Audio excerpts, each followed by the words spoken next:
Le Festival international du film grolandais a clôturé le week-end dernier sa première édition à Toulouse.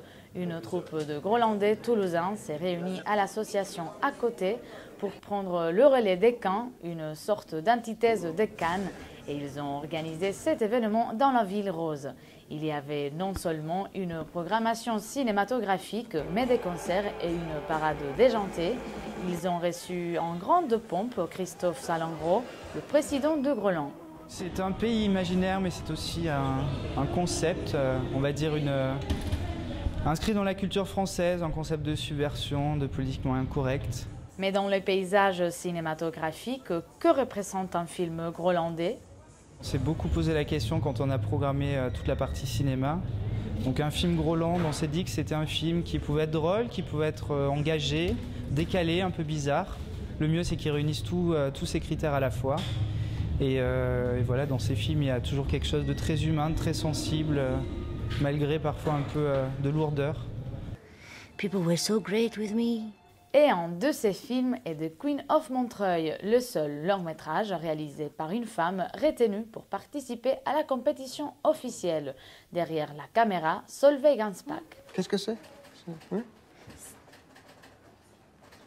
C'est mon mari. Je suis toute seule maintenant. I'm alone now.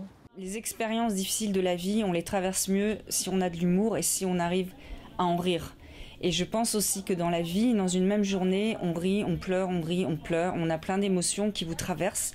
Et moi, ce qui m'intéresse, c'est les émotions. C'est d'essayer de fabriquer avec les comédiens et les techniciens des émotions et de les transmettre aux gens. Et quand ça atteint les gens, ça me fait beaucoup de plaisir. Ce film a été il y a quelques jours récompensé lors du Festival de Venise par le collectif des femmes artistes féministes de Naples. En effet, dans les films de cette réalisatrice, les femmes jouent souvent les premiers rôles.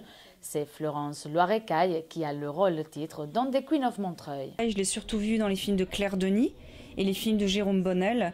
Et depuis longtemps, je trouve qu'elle est exceptionnelle et qu'on ne la voit pas assez au cinéma. Et c'était important pour moi de choisir une comédienne pour jouer Agathe qui croit vraiment dans les situations, même si les situations sont folles. La sortie du long-métrage de Solveig Ansbach est prévue pour 2013, tout comme le film belge Le Grand Tour qui a remporté l'amphore d'or du Festival Groland. Les organisateurs sont maintenant en train de faire le bilan de cette première édition en terre toulousaine. Ils espèrent bien poursuivre cette aventure dès l'année prochaine.